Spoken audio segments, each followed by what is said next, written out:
Coming up next on This Week in Computer Hardware, Intel makes billions. More bad news for Bulldozer. X79 sneak peek 3D vision is updated. We got AMD PC parts picks. And memory speed, just doesn't matter anymore. It's all coming up next on Twitch. Netcasts you love. From people you trust. This is Twitch. Bandwidth for Twitch is provided by Cachefly at CACHEFLY.com.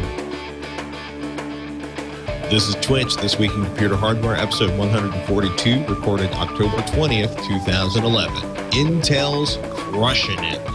This episode of This Week in Computer Hardware is brought to you by Ford, featuring Wi-Fi connectivity with available sync and Ford MyTouch. Now your car can be a Wi-Fi hotspot. Check it out on the new 2012 Ford Focus and learn more about the technologies Ford is bringing to its vehicles at ford.com/technology.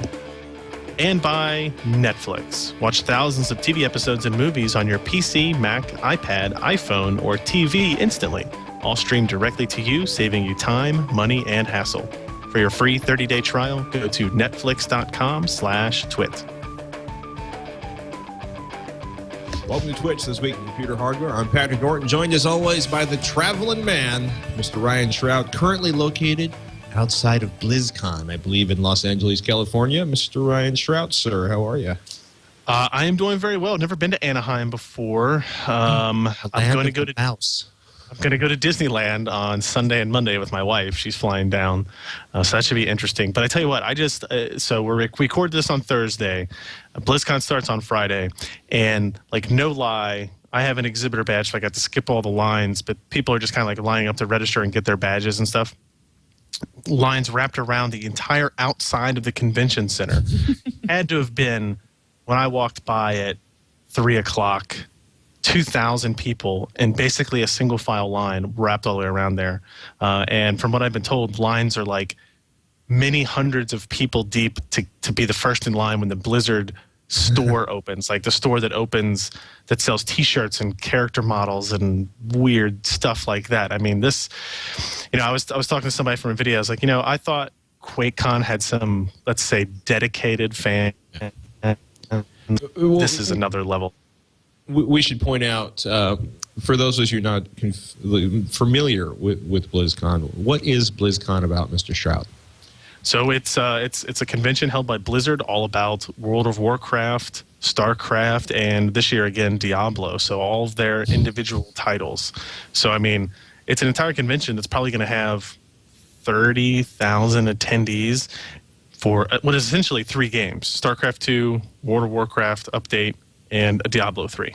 Well, 2 of those games involve people spending thousands and thousands of hours of their lives leveling up and while sitting in the dark in their rooms. We nearly lost Veronica Belmont on Techzilla to a minor World of Warcraft obsession. It's dangerous, I hear. People get really serious about their video games, and people get insanely serious about massively multiplayer online role-playing games. I think that's the right term for World of Warcraft. And if not, please feel free to insult me.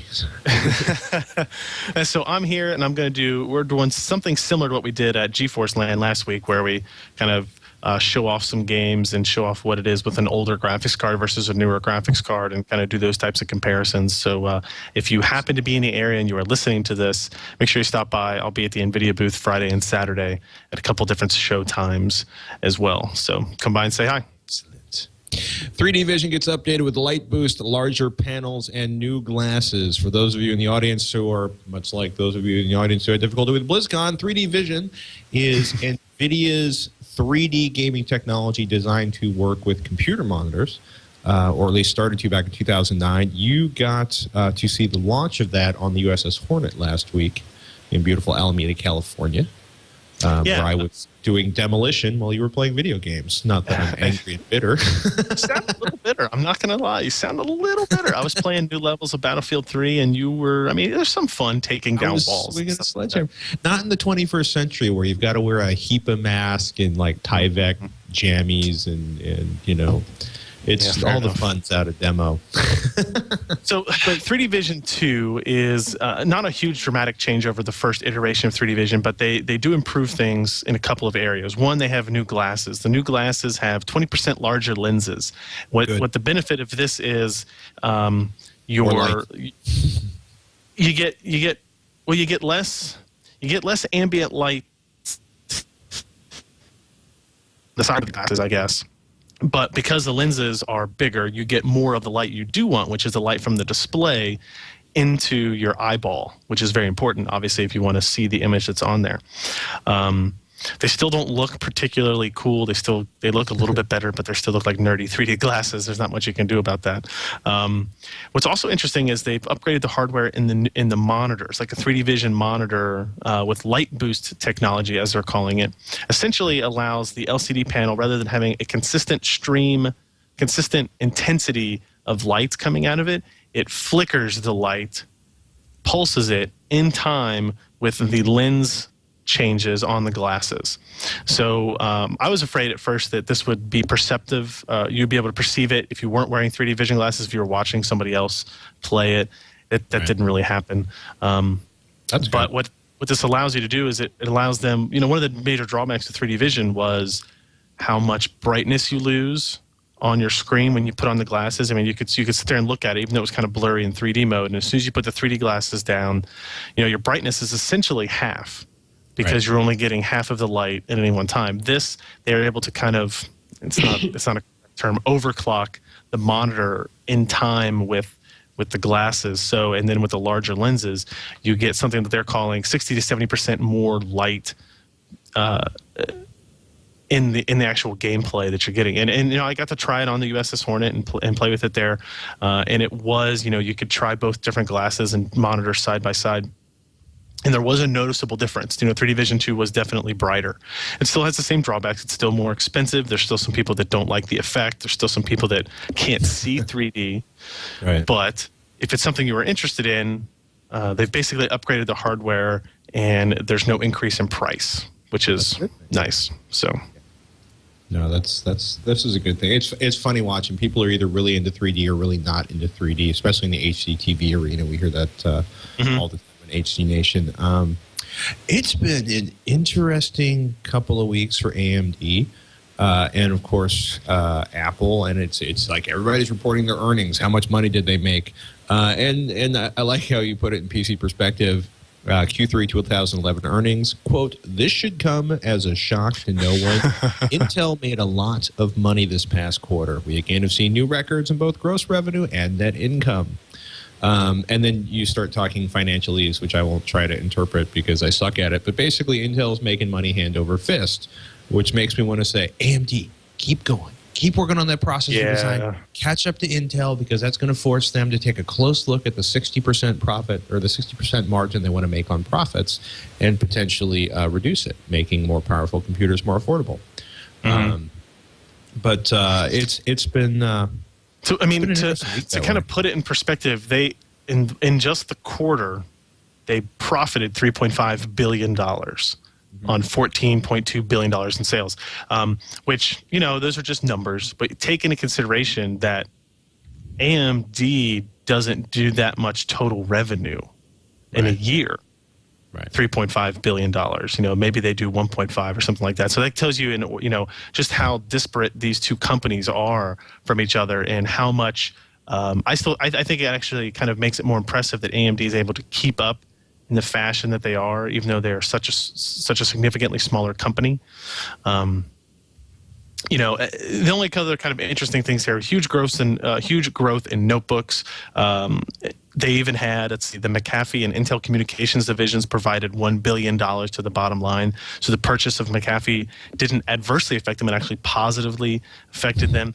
And the only area that was really lagging was the Atom line. Looking through the story here, hotly contested market. The Atom line is where the kind of Llano and Zacate AMD platforms that do very, very well performance-wise against Atom. That's where AMD is the strongest and the most competitive. They have better graphics performance. They have better CPU performance, all in the same kind of TDP lineup. So they've actually fallen a little bit there. But in every other aspect of the business, they are ahead of AMD by a significant portion. And we talked about Bulldozer launch a couple of weeks ago, and we hope that this is not something like AMD CPU division kind of spiraling out of things in terms of the performance world. But it's hard to compete with somebody that makes more profit in a quarter than you can gross revenue income in an entire year. Right. So we'll see. This is a seriously big company, no matter how you look at it. It's a good time to be an Intel employee. Yes, unless you're assembling parts overseas and making no money. Sorry, I read an amazing article about working for some of the Apple factories recently. It's one of those articles that makes me want to sell my iPhone and probably never buy a phone from any manufacturer again. Yeah. On a more cheerful note, overclocking the next generation of Intel CPUs. I love looking at the slide on the first page of that, because what's next? Intel Core processor family for high-end desktop, LGA 2011 archetype. It's frequency knobs. Core frequency unlocked in 100 megahertz increments, memory frequency unlocked in 266 megahertz increments, PCLK adjustable in 1 megahertz increments or via coarse ratio multiplier, so you can do a big jump at 1.25, 1.67. The PEG and the DMI downscale to accommodate BCLK upscale, and then it's core power limit overrides, XMP and manual memory timing overrides if you're really hardcore, and independent voltage controls allowed on cores memory in the system agent, which is a really idea. I saw that, I read it, and I was like, wow.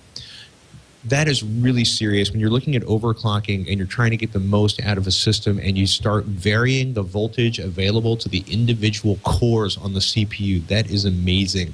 The BIOS is UEFI. UEFI has direct access through the motherboard to the CPU itself instead of sort of layer of abstraction we think of from the BIOS. So you can use your mouse to overclock your system.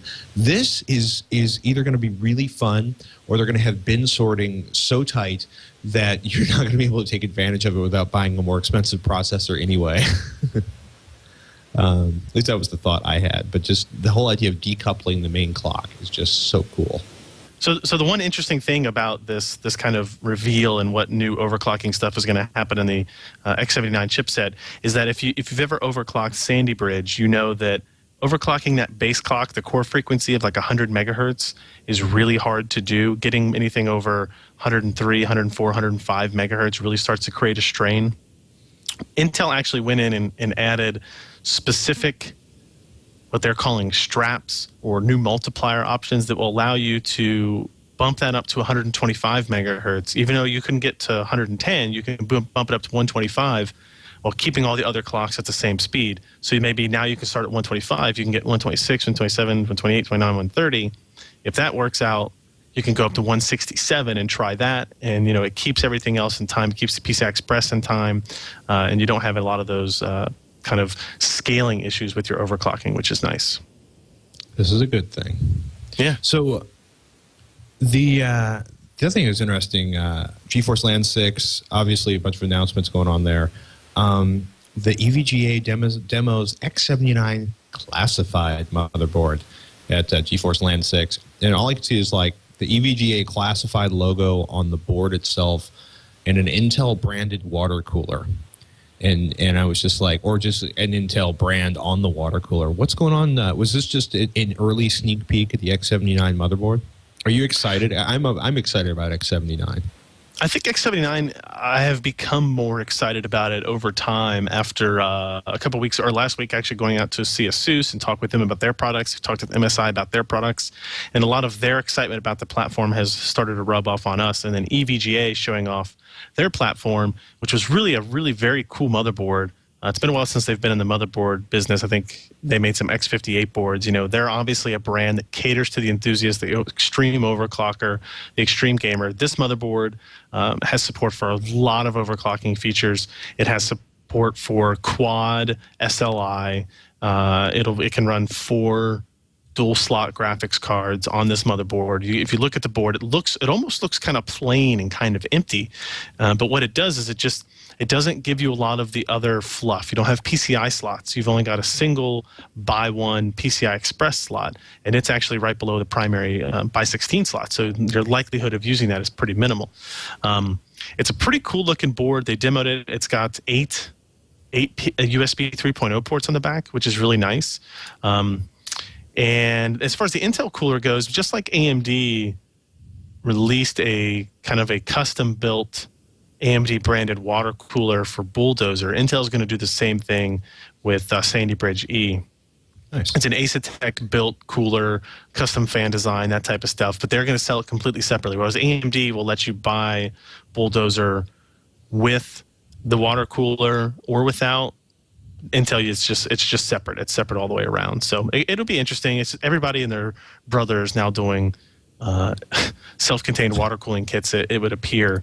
But it looks like, Bulldozer runs very hot when you overclock it. Sandy Bridge E will probably run very hot when you overclock it. So it's also kind of not really a necessity, but for the enthusiast crowds that these guys are attempting to cater to, it's one of those things that's like, well, if we didn't really offer you something like this, maybe somebody would be able to complain to us about, the products we were building and shipping and what our claims were. So it's pretty cool. I'm curious. I'm curious. I'm waiting with bated breath. I'm not buying a CPU until Ivy Bridge gets here. That's my goal. We might change your mind. We never know. We don't know. Don't do it, man. I got a roof to pay for. A name we don't, a lot of consumers don't see too often in terms of analysis of the graphics market is John Petty. He's one of the most respected people in the industry who looks at pretty much everything that puts computer content up on your eyeballs. And it was an interesting article you pointed to off of his website. John Petty sees IGPs dying in the next year. And I saw that and I was like, IGP, and I'm like, okay, integrated graphics processor. And opening line, John Petty refers to the Sandy Bridge family as EGPs, embedded graphic processors, and AMD's Llano series as HGPs, heterogeneous graphics processors. But whatever the label they may use, or whatever the label, they may sound the death knell for IGPs. Did I get that right? Integrated graphics processor? Yes. So your delineation is correct, right? So IGP, in this case, is he's referring to a chipset with integrated graphics on it. And then for whatever reason, he has decided to use two different nomenclatures for the integrated graphics versions that Intel created and what AMD created. So he's got EGPs and HPGs, and it's really kind of a pain in the butt. But AMD uses APU, and Intel's obviously not going to use APU, so somebody needs to invent something. I guess we can just call them processors at this point, because they're not going to make CPUs without integrated graphics for very much longer, it would appear. So it'll basically fundamentally be impossible to buy a CPU that doesn't have some level of graphics processing. You may never use it, but it doesn't mean there won't be some there. So, but what's interesting about this story, so Josh, when we were talking about this last night on our podcast, said in other news, John Petty claims that water is wet. And it's one of those things that is, yes, okay, that's very true. It is very obvious that chipsets are gone. Integrated graphics chipsets are gone. Nvidia was one of the last people to really make them. They are out of that market. And if you look at the graph, he has it completely gone basically by 2013. What's more interesting to me, if you try to decipher the colors in this graph, there's a light blue that's teal. That is the Intel embedded graphics processors. You look at the green, that's the HPU, the heterogeneous graphics processors, which is AMD's Llano. And then you look at the kind of dark blue at the bottom. That is discrete. What's interesting is he doesn't have any... The discrete market isn't shrinking.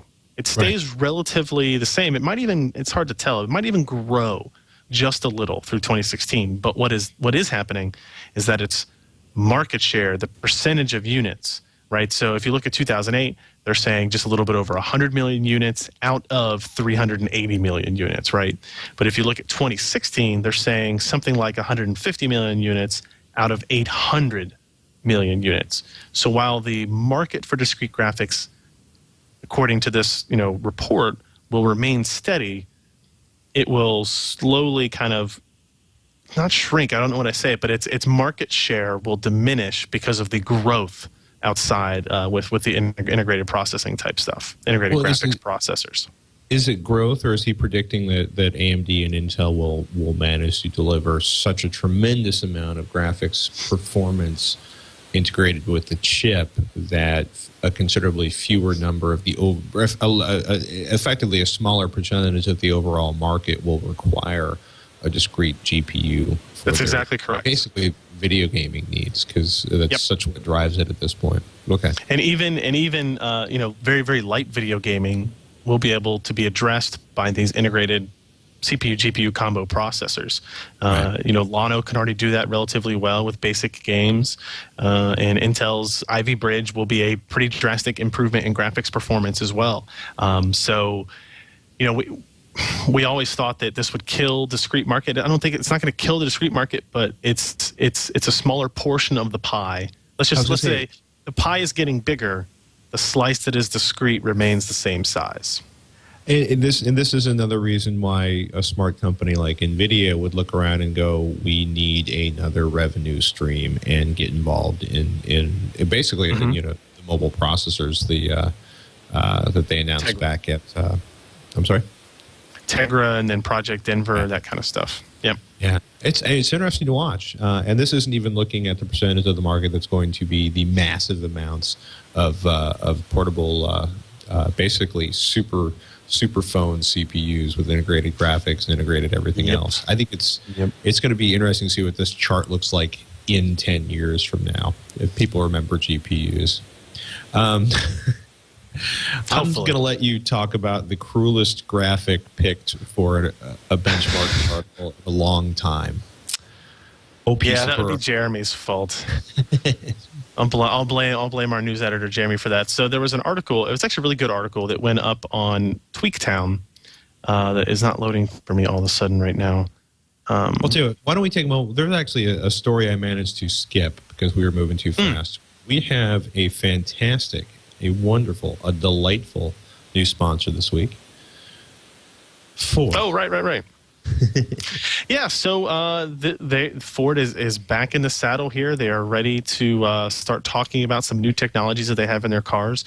One of the latest technologies from Ford's Sync with My Ford Touch is Wi-Fi support. This feature can turn your car basically into a Wi-Fi hotspot, an 80 mile an hour, 65 if that's the speed limit, I guess, Wi-Fi hotspot, giving you and your passengers internet access for up to 5 devices at one time.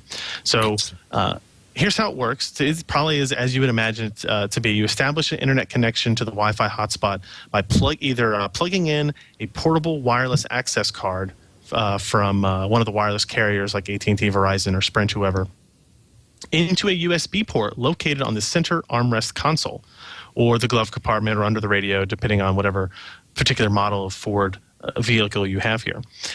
So you plug in your USB, your typical USB 3G or 4G modem into this USB port. Boom, you're up and running. Or if you have a BlackBerry, you can connect to the hotspot wirelessly via Bluetooth, which is pretty sweet as well. Next, connect up to 5 Wi-Fi enabled devices to the hotspot wirelessly via Bluetooth. Boom, you're done, and you're in. You're driving. Hopefully, the driver is maintaining focus, while all the passengers are enjoying the benefits of mobile internet.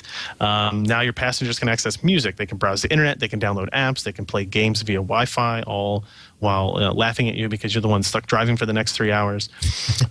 You can connect laptops, tablets, mobile phones, anything else that can use the internet that can connect to a Wi-Fi hotspot will have the capability to connect to this up to 5 devices at once, all without any additional subscription or expense. Ford Sync with My Ford Touch featuring Wi-Fi connectivity is available in the 2012 Ford Focus. You can learn more about this and other technologies Ford is bringing to its vehicles at ford.com/technology. And we very much thank Ford for their support of This Week in Computer Hardware. It's cool features like that, that really help them stand out. It was Sync at first, and now they just have kept adding things onto it from there. So it's impressive to see. I don't want to take anything, not a single thing, away from the technology that Ford's put inside their vehicles. I don't want to get into the fact that a certain motor company named Ford didn't take any of my money or over the last few years. And I do got to say, though, as much as I love Sync, we got a 2012 Ford Mustang with a 5.0 engine in it on Texilla. And I love torque. And that engine has the mad torque. The V6 is a pretty powerful engine the way it is, but the V8 with the just under 400 foot-pounds of torque is a fantastic vehicle for navigating traffic in the Bay Area. I only wish I could drive it to and from work. It was ear to ear. It's pretty sweet. So somebody in the chat room is telling me that the source of the article's website is actually down. So I'll just give you a real quick synopsis of it. That's fine.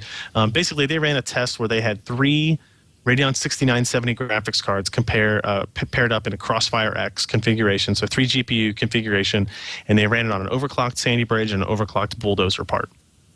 Now, the Sandy Bridge part was running at 500 megahertz higher frequency than a Bulldozer. I think Bulldozer was running at like 4.7, Sandy Bridge is at 5.2. This was using a Corsair H100, one of those self-contained water coolers we keep talking about. So here's what happened. Long story short, Bulldozer's performance was very poor in that case. So while in our testing we've talked about a single Bulldozer processor or a single GPU like a GTX 580 or GTX 560 or whatever it is, single GPU performance between Bulldozer and Sandy Bridge at base speeds is pretty neck and neck. It's pretty even, right? Other performance metrics will differ, but in terms of gaming, you can still build a good gaming system with Bulldozer. They went and took the CPU, they took the GPU way out of the picture as much as they could. They did gaming at 1080p and 2560 resolutions with those 3 graphics cards. And the Intel processors, surprisingly, even at those high resolutions, ran significantly higher in a lot of cases. Hence the frowny face icon on our story, which I find pretty hilarious. AMD probably not so much. I find it hilarious. I just thought it was kind of cruel. Sometimes you got to have a good laugh, We actually got some interesting tweets, responses from viewers. A couple of people were like, you know what? It's almost as fast as a Core i5, and the price is great. Quit, being mean to AMD. And yeah, it's not a bad processor. It's just we were hoping for more. Something that was closer to the sort of the high end of Intel's line, not sort of the middle of Intel's lineup. Right. Just wanted to address that. Someone want to mention we had Anand Shimpi from Anandtech.com on Texilla this week. One of the big stories we talked about, did a lot of talking about SSDs and whether or not you should say buy an SSD from your PC manufacturer with a new notebook or install one yourself. But we talked about SSD reliability, and that's OCZ, Sandforce has admitted that there is, and it's really interesting because it's not particularly predictable. It only seems to happen on certain motherboards, not on other certain motherboards, even if the motherboards are the same model from the same manufacturer. But they were running into a problem where the SSD was causing, just out of nowhere, a blue screen of death. And it was, I think it became sort of a point that Anand was really miffed about, because he likes the OCC drives. He's recognized them. His personal machine's running an OCC drive, seeing no problems, and then other machines they're running into were having the problems. So OCC finally stepped up and says, we are pleased to announce that the cause of the blue screen of death issue, or BSOD, as I like to call it, experienced by some SF2000-based drive owners has been identified by OCZ and Sandforce. A new firmware update which directly addresses this BSOD occurrence related to SF2000-based SSDs is available, and basically a lot of like, sorry, and it's going to be on all the new drive. And it's funny because one of the things I started thinking about out of that is how weird it is that we now have to be alert for firmware updates for yet another piece of hardware inside the computer. Yeah. And I'm just thinking, like, weird. The other thing we talked about was, Intel. It kind of relates to the Intel Q3 earnings, is how Intel seems to be moving away from the consumer SSD markets, and a couple of the new contenders that are coming out to sort of step up at the more commodity. Once you step away from CPUs, the more commodity a product becomes, the less interested Intel is in it because the margins aren't there. But it was an interesting. It was an interesting conversation with Anand, as always, and it was interesting to kind of walk through how irritating I think it must have been to isolate this particular bug and get it worked out of the firmware. Firmware is critical. There's a lot of companies using Sandforce. And I know where he's coming from when you talked about, these were drives that at PC Perspective we recommended quite a bit, and so that makes all of us in kind of the review field look bad as well. When all of our readers and OCZ's customers come to us and say, "Hey, I bought this drive. I realize you didn't make it, but you said, hey, it was a good idea. You should probably buy this one." And now all this is happening. And it's like, yeah, sorry. I wish I developed the firmware. Actually, I'm glad I don't. But I wish there was something I could do more than put the pressure on the company. And it seems like enough of that has happened. I mean, I still have people that are emailing me and sending me tweets about, hey, this kind of stuff still happens to my Vertex 2 drive. When's that going to be fixed? And I forward if you want to send me an email about that, I forward it on to my people, my contacts at OCZ. Every time I pass it on, I say, hey, just so you know, people are watching, people are listening, and it's another outlet if you want to bother them besides just through the forums. Well, it's certainly as consumer electronics, PC componentry, right, period, or consumer electronics in general. Like you used to buy a DVD player and you were done.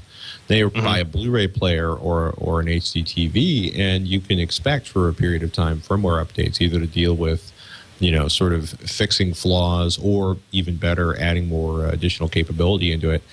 And one of the things that's really going to separate some vendors from others in that case is how long they support older products. I have occasionally given Apple, a gentle poke in the ribs over, Apple, like every 3 years, man, they come out with an operating system, they draw a line in the sand. Everything older than that is dead to them. Yep. Dead to me.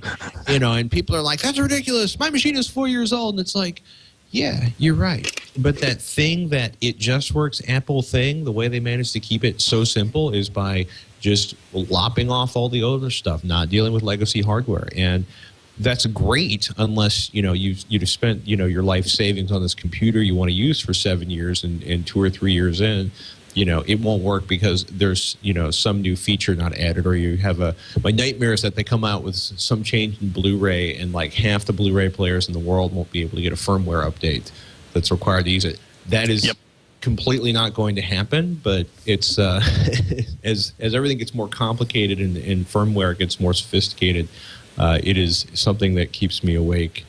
Well, it doesn't really keep me awake at all. I have a small child. That's enough to keep me awake, but it's just, it's it's going to get to the point where you're going to need Wi-Fi to download firmware updates to your car. Yeah. Not the cool technology sync head unit car stereo stuff, but for the actual engine itself. Which bothers me. Yeah. That will bother me. You're going to need until you need a credit card to download the firmware update. Sorry, you didn't have an account set up with this car company. I'm late to the christening. What do you say we jump into some emails now? If you want to send us an email, we highly encourage it. The email address is twich, TWICH, @twit.tv. Send us your emails with your questions, your comments. If we want to correct anything that we've said or offer other suggestions to anything we've said, we've got a couple of those in here this week as well. So let's take an email from Tim about a notebook upgrade. He says, "Dear PC hardware gurus," you think he's talking to us?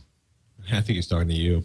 Well, we'll see how this turns out. I have a Sager, or is it Sager, 5165 laptop with a Core i5 2410M processor, 4 gigs of memory, stock memory, 320 gig spindle drive, and an Nvidia GT 555M GPU.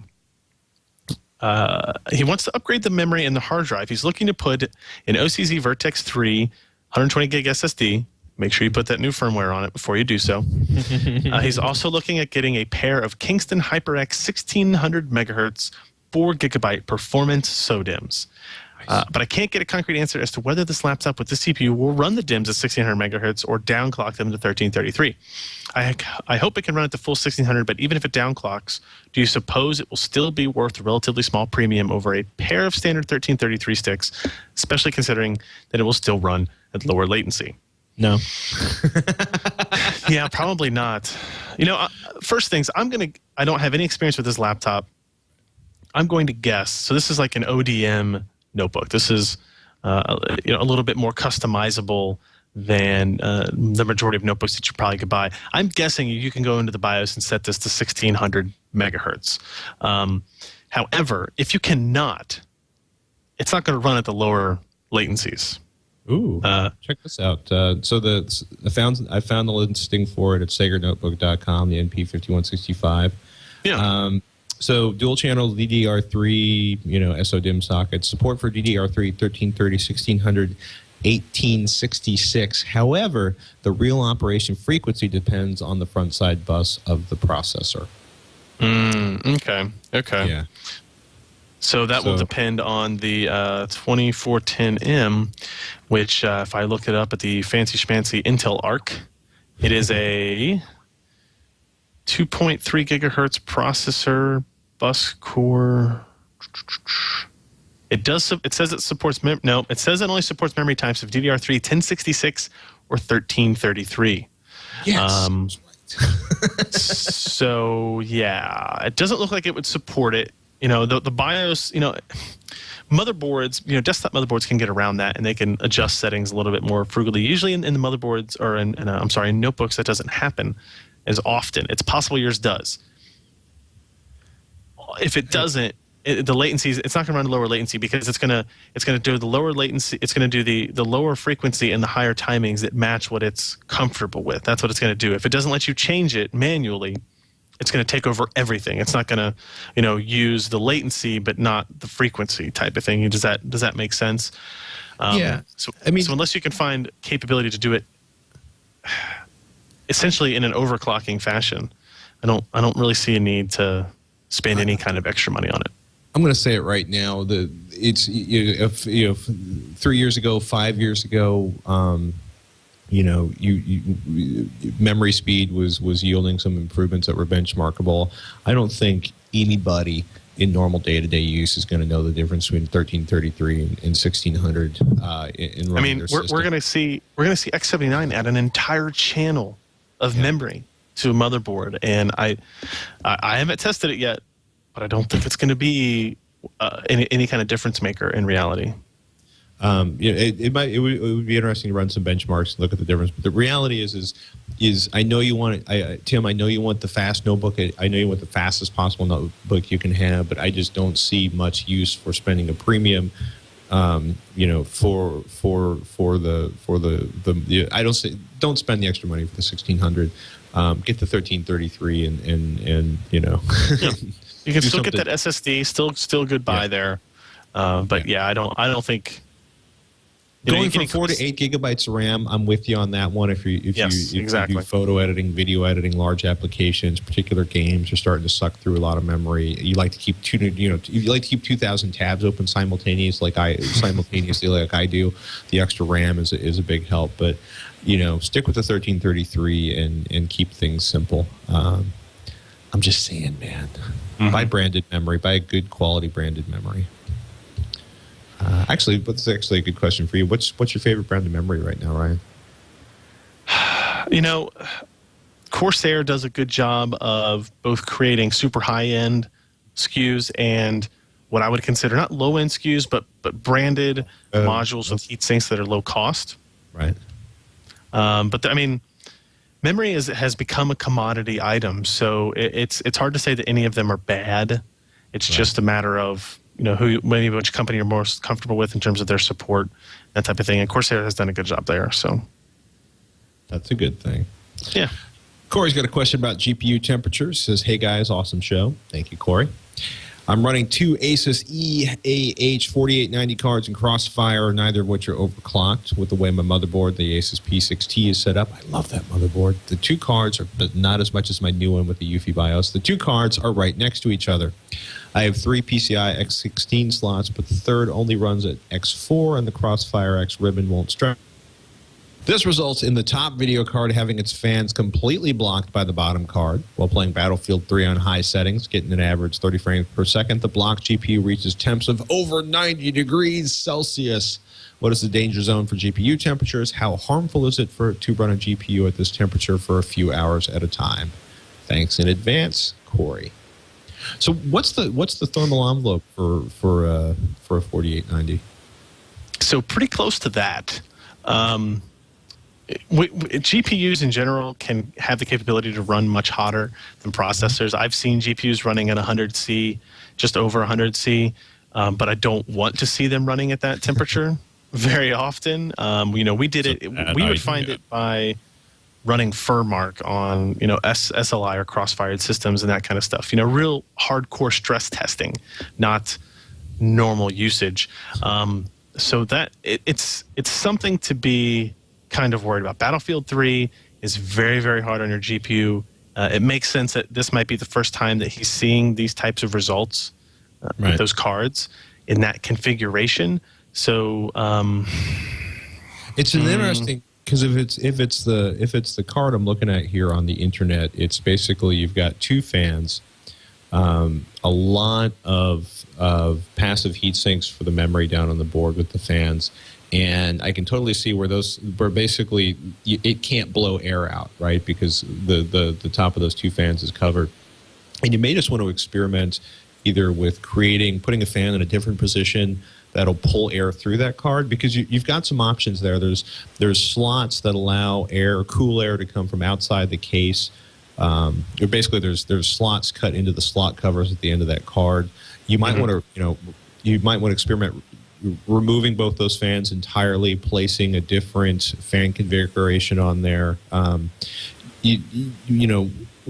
You could go with a water cooling option if you're willing to spend the money to do water cooling for the cards. That'll also make it very quiet and also keep the cards extremely cool. But I look at that and I think, like, A, find another fan configuration, or B, start experimenting with the one you have. Try removing that big black cover. Try removing the fans and putting a biscuit fan, one of those basic 120 millimeter biscuit fans at the end of it, to see if you can move air through that through those card slots and over the CPU to cool it off.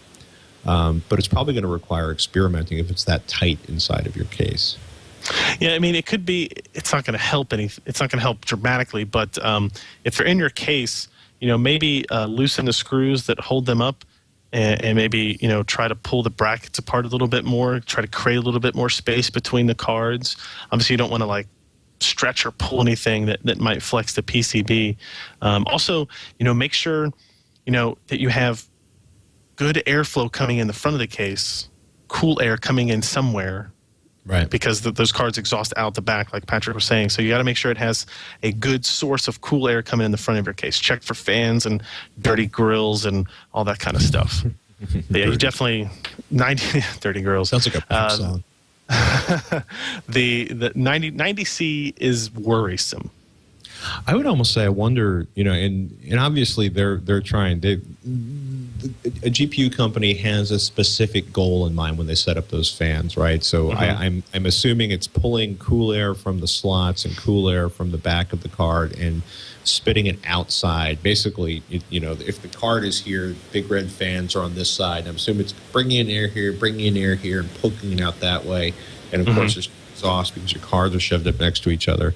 I would be tempted to experiment with yanking those cards off of there and putting a biscuit fan maybe on the outside of the machine where it could pull air through there or push cold air in there.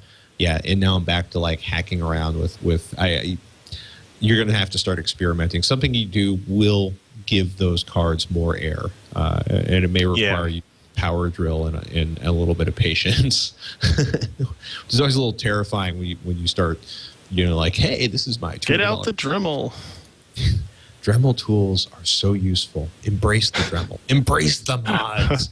Save the GPUs. Indeed.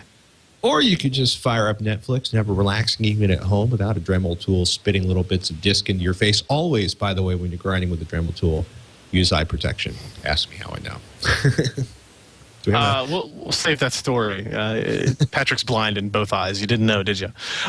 So, yes, speaking of Netflix, this episode of the This Week in Computer Hardware is indeed brought to you by Netflix. They stream thousands of TV episodes and movies directly to you instantly, no matter where you are, as long as you have an internet connection, which means you save time, money, and hassle. There are several easy ways to instantly access streaming movies and TV shows with Netflix. You can watch them on your Mac, your PC, your iPad, your iPhone. Many Android phones now support the Netflix streaming app. If you have a gaming console like a 360 or a PlayStation 3 or a Nintendo Wii, you can use that. You can use a Roku box. You can use an Apple TV. There's lots of devices. There are tons of devices that you can use to access Netflix streaming, which is one of the reasons why it is so cool that you can do that. With Netflix, you can watch movies and TV shows instantly using any of those devices, and you can begin watching a movie or show on one device and then finish it on a different one or just in a different place. You're watching it on your laptop before you get on the plane. When you get back to your hotel room, you can finish that episode of the show or finish that movie or whatever it is you want to do, or you can restart it, and you have that capability because you have unlimited streaming, and you can watch as many TV shows and episodes as you want anytime you want.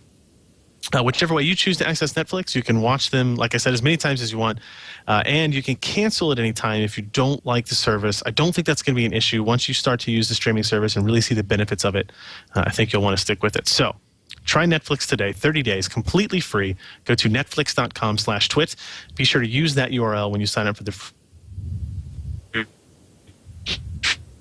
twit. Helps you out. Everybody's happy.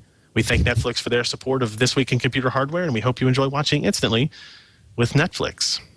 Yay, Netflix. And thank you for your support. Email, Jack, missing display outputs. I always love this stuff. Ryan, I have a Sapphire HD 5670 passive with DisplayPort, HDMI, and DVI. I've had the card for about a year now, and just recently the HDMI and DVI outputs have gone missing. On Catalyst, I only get access to the DisplayPort. What could be the potential issue with the video card? I do have an option for warranty service, but I don't want to be without a video card for 60 days. Yes, Jack, that would suck. Mm-hmm.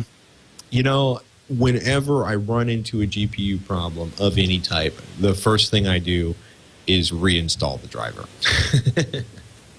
That for sure. said, if that does not solve it, you are probably...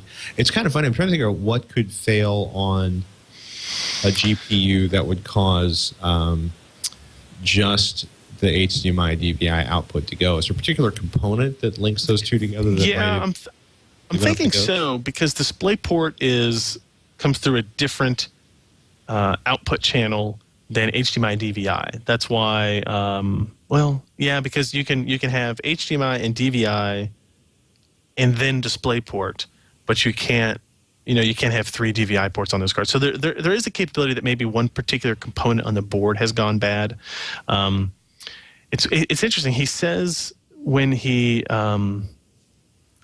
goes into the Catalyst Control Center, he only gets access to DisplayPort. And I'm assuming this means that he has monitors hooked up to those other outputs, because they don't just show up, right? You have to have something plugged into the HDMI port and have, a monitor hooked up to it in order for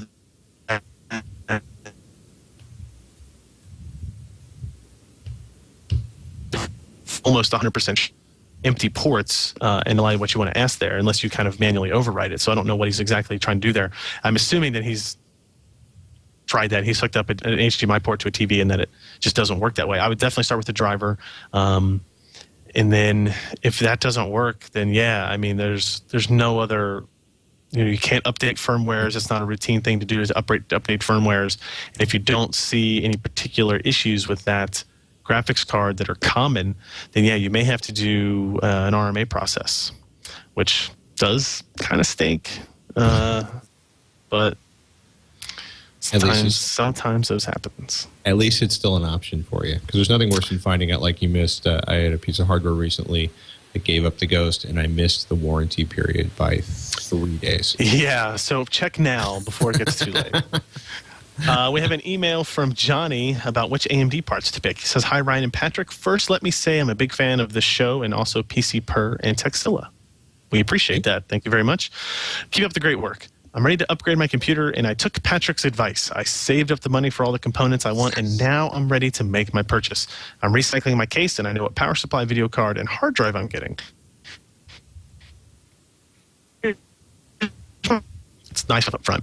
So naturally, I'm going with the AMD products. I originally planned to purchase the MSI 890FX motherboard with the AMD Phenom 2 X6 1100T processor. But with the release of the new Bulldozer CPUs, I'm thinking of going with the MSI 990FX GD80 motherboard and the FX 8150 Bulldozer processor.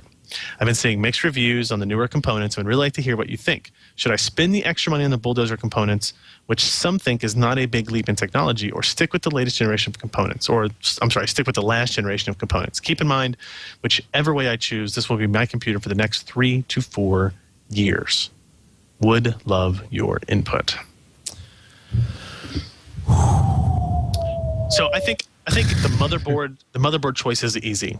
You get the 990FX board because it will support, it's an AM3 Plus processor socket, whereas the 890FX is not.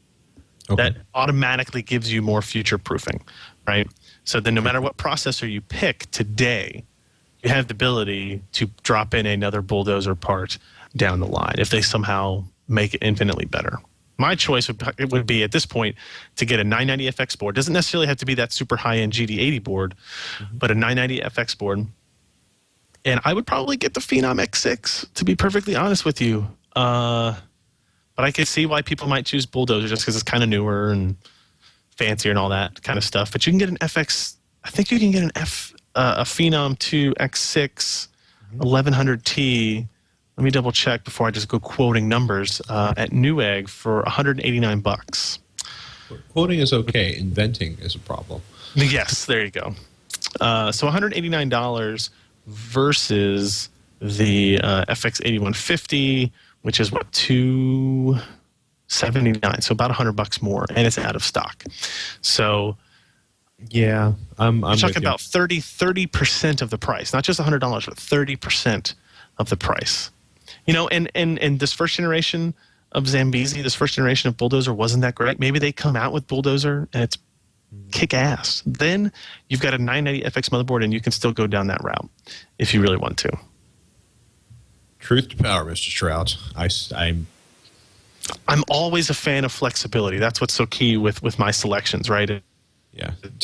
Don't if you want to keep this machine for 3 years, which means you may end up keeping it for 5. Try not to buy it right before they phase out the socket or the the processors that use that chipset. Very true. We got an email from William about UFI. One of the biggest reasons to implement it is the proliferation of 3 terabyte hard disks. Having just bought 4 of them, I can agree. Master boot record formatting scheme runs into a hard drive limit on these drives, so you will lose some of your space on them, i.e. they'll turn into 2 terabyte drives, which is really irritating.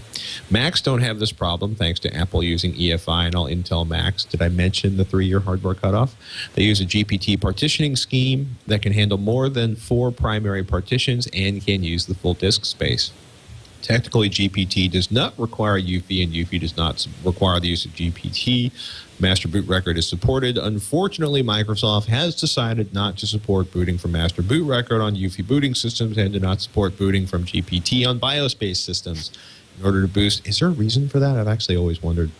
In order to boot from a disk larger than 2 terabytes under Windows, you must use UEFI. UFI also boots the CPU directly into 64-bit mode, yes, versus the BIOS booting into the 8-bit code written 28 years ago.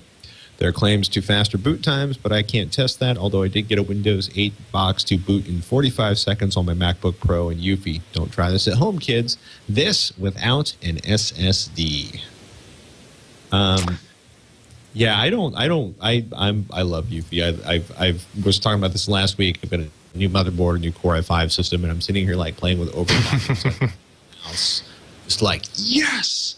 At least until I had to go to the advanced settings, and all of a sudden I'm back in old school BIOS with pretty graphics, but it's still like tab, tab, tab, tab, enter, escape, alt, F10. Yeah. But I guess I screwed up because whenever we talked about this last week, I just totally glossed over that fact. I was like, oh yeah, duh. There are some other benefits to that. So we got several emails on that. So thank you guys for pointing that out. That's what I mean by send us emails correcting us or adding to some of the thoughts that we had. Let's do one more email. This one's from Chris. This is an interesting one. Actually, I want to do a special twist on this one. I want you to read the email. But Okay. we're going to invite people to contribute their thoughts on this subject to techzilla@revision3.com. Because I have some humidity related thoughts about computers, mostly related to fog and salt. I know people who live in extremely humid areas who are going to have a different set of answers. But I want to I want us to read the question, invite people to contribute to Twitch at twit.tv. Twitch at twit.tv, since I think I said Techzilla a second ago. Sorry. Yep. Did I mention I've been sucking in? Actually, I've been wearing a mask. I've been incredibly cautious while doing my demolition. I was going to make a lead paint joke. That's good news. That's good news. Yeah. All right. Email from Chris about humidity. Yep. He says, I'm wondering about the effects of an overly humid, hot environment and what it can have on hardware. I live in Tokyo, where it can easily reach and exceed the ideal temperature and humidity index for hardware during the summer and can drop pretty harshly during the winter. I haven't noticed any hardware issues as of yet since I moved here and brought over my desktop PC, but I'm starting to get concerned. Should I be concerned about this or other environmental issues like small quakes and vibrations? Is there anything I can do to help maintain or combat these issues? So there you go. He wants to know, is there a risk, a serious risk of humidity affecting his computer hardware? And if so, what can he do to kind of prevent that? Obviously, if we just talk about pouring water in your computer, that's a bad idea. That's 100% humidity. That's generally, or maybe more. I know we got people who are in the Philippines and in the deep south watching, or for that matter in parts of Pennsylvania and New Jersey where in August it hits like 90% humidity. So let us know what you think. We're going to summarize that up for next week's show. And what's coming up on PC Per this week, Ryan? Wow. So we're actually getting one of the cooler things. It's just like this little Lenovo external display, a battery-powered external display for like road warriors who are addicted to multi-monitors. It has, cool. A somewhat limited resolution, like 1366 by 768, but it's better. I think it's better resolution than on my Lenovo machine. And it gets like 4 to 5 hours of battery life, and it's only powered. It's only connects to your laptop through USB connection. That review should be up in the next couple of days, and it looks pretty. It looks neat to me because I travel a lot. It would be nice to have, your smiling face up in front of me while I can have the stories up to the side, even when I'm on the road, which would be helpful. So look for that. That's kind of an interesting little trinket. And then we'll have some stuff here from Blizzcon, whatever they decide to show off and demo there, besides crazy people dressed up in costumes, which I haven't seen any yet. I've been here almost 4 hours, and I'm disappointed. Just wait for the show floor. I know. How about on Techzilla? I am actually. We actually had a lot of fun this week. We had Anand on. We did. It's really strange, actually, on the HDTV front on HC Nation. The Elite line of television went away and actually was bought by Sharp.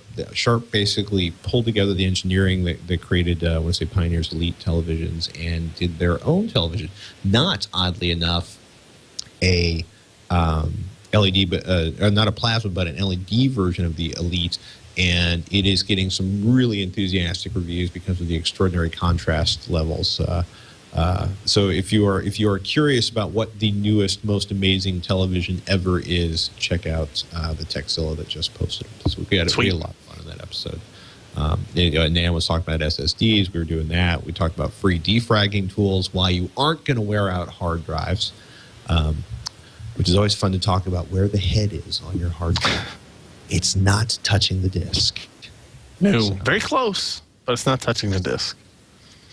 Twitch at twit.tv is the email. We want to hear your ambient environment, humidity, hell stories, or in my case, salt, fog of doom stories.